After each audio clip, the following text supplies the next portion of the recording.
जय श्री राम, जय बाबा नीम करोली। आज का वीडियो प्रेमानंद जी महाराज के ऊपर है, आज का वीडियो बागेश्वर बाबा के ऊपर है और आज का वीडियो अनिरुद्धाचार्य जी के ऊपर है। आप में से ही कोई व्यक्ति हमें कमेंट करता है कि पंकज जी बताइए कि नीम करोली बाबा एक ऐसे संत थे जिन्होंने कभी मोह माया को पसंद नहीं किया, ये कभी बड़ी लग्जरी गाड़ियों में नहीं बैठे। लेकिन अगर हम बात करें प्रेमानंद जी महाराज की तो नो डाउट हम उनको बहुत मानते हैं, उनका बहुत सम्मान करते हैं। लेकिन अगर उनकी लाइफ की बात करें तो वो कभी डिफेंडर गाड़ियों से चलते हुए दिखाई देते हैं और कभी BMW से और कभी ऑडी गाड़ी से।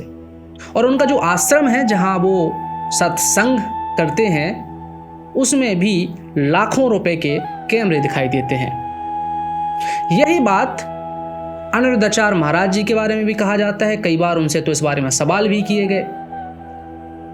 उन पे भी कई लोगों का आरोप है कि जो उनके पास धन आता है, चढ़ोतरी आती है, उस चढ़ोतरी से वो अपनी जिंदगी को लग्जरी तरीके से जीते हैं। इस बारे में अनिरुद्धाचार्य महाराज जी ने कई अपने अपने तरीके से उनको सफाई दी, लोगों को सफाई दी जिनके सवाल हैं।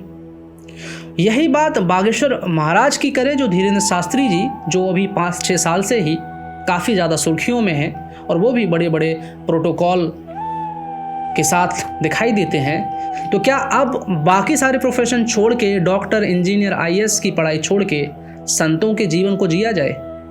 क्या संत बन के इसी तरह की लाइफ जिया जाए? आपका क्या ओपिनियन है? ऐसा आप लोग हमसे पूछते हो। मैं आपको 3-4 चीज़ें बता देता हूँ। इस वीडियो में अंत तक रुकिएगा ताकि आपको इस समझ में आए कि संतों के इस जीवन के पीछे की असल सच्चाई है क्या। नीम करोली बाबा और बाकी संतों में फर्क कितना है। सबसे पहले अगर आप बात प्रेमानंद जी महाराज की करें, देखिए आपने कई सारे वीडियो प्रेमानंद जी महाराज के देखे होंगे जिसमें प्रेमानंद जी महाराज कभी भी किसी की चढ़ोतरी पसंद नहीं करते, कभी भी किसी से फंड नहीं लेते। और अगर उनके पास कोई व्यक्ति अपनी पद, गरिमा, मर्यादा को दिखाते उनके पास आता है तो वो हड़का के उनको भगा देते हैं। कहते हैं कि हमें इस तरह की चीज़ें बिल्कुल पसंद नहीं, क्योंकि हम प्रभु मार्ग से जुड़ाने के लिए बैठे हैं, जोड़ने के लिए बैठे हैं, ना कि आपका पद जानने के लिए। क्योंकि जो प्रभु हैं, जो हमारी राधा जी हैं, जो हमारे कृष्णा जी हैं, वो इस दुनिया के सबके बॉस हैं। आपका तो बॉस होगा, बॉस का भी बॉस होगा, लेकिन जो मेरा बॉस है उसके ऊपर कोई बॉस नहीं।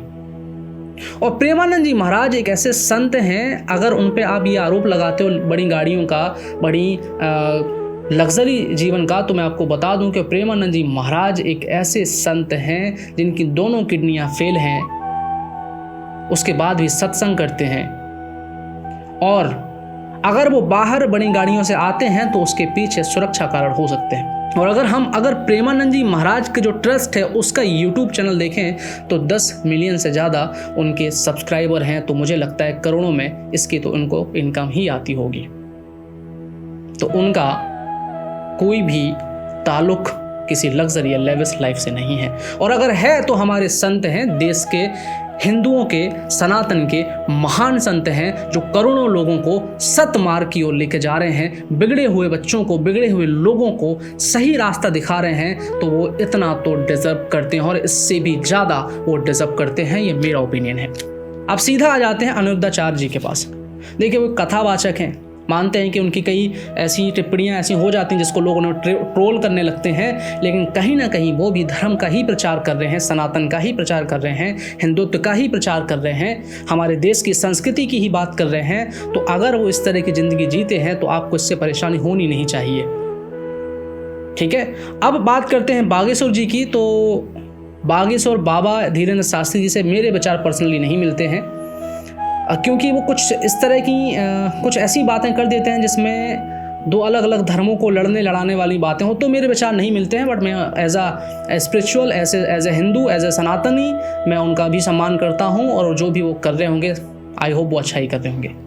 लेकिन अब घूम फिर के सीधा हमारे गुरु बाबा नीम करोली जी पे आ जाते हैं। बाबा नीम करोली जी हमेशा एक चीज़ कहते थे कि जीवन में वस्तुएं उपयोग करने के लिए हैं उपयोग करिए, बट जो चीज़ का आप उपयोग कर रहे हैं उससे किसी का अहित ना हो, किसी का नुकसान ना हो, किसी का बुरा ना हो। तो नीम करोली बाबा हमारे गुरुदेव वह भी गाड़ी से चलते थे, क्योंकि अगर आपको ज़्यादा से ज़्यादा लोगों तक पहुंचना है, अगर आपको ज़्यादा से ज़्यादा लोगों तक अपनी बात पहुंचानी है, तो आज के आधुनिक संसाधनों का उपयोग करना होगा। चाहे वो गाड़ियां हों, चाहे वो हवाई जहाज़ हों, चाहे वो इलेक्ट्रॉनिक चीज़ें हों, चाहे फ़ोन हो, आईफोन हो, डिजिटल युग हो, सबका इस्तेमाल करना होगा। तो इसका सीधा सारांश ये है कि हमारे धर्म गुरु अगर इस तरह की ज़िंदगी जीते हैं, उनके पास बड़ी गाड़ियां हैं, बड़े आश्रमों में रहते हैं, बड़े फ्लाइट हवाई जहाज़ से चलते हैं, तो इतना तो हमारे धर्म गुरु डिज़र्व करते हैं। और मैं कह रहा हूँ इतना नहीं, इससे कई गुना ज़्यादा डिज़र्व करते हैं, क्योंकि वो आपको बुराई से सही रास्ते पे लेके आ रहे हैं। और यही बड़ी बात है, क्योंकि इस दुनिया में, इस कलयुग में हर इंसान भटकाव में भटका हुआ है, फंसा हुआ है। और अगर आपको उस जंजाल से निकाल रहे हैं तो ये कोई बुरी बात तो नहीं। जय श्री राम, जय बाबा नीम करोली जी की। अगर आपको वीडियो अच्छा लगे तो लाइक कमेंट जरूर कर दीजिएगा, और अपने भक्तों तक, अब बाबा के भक्तों तक, प्रेमानंद जी महाराज के भक्तों तक शेयर भी कर दीजिएगा। जय श्री राम।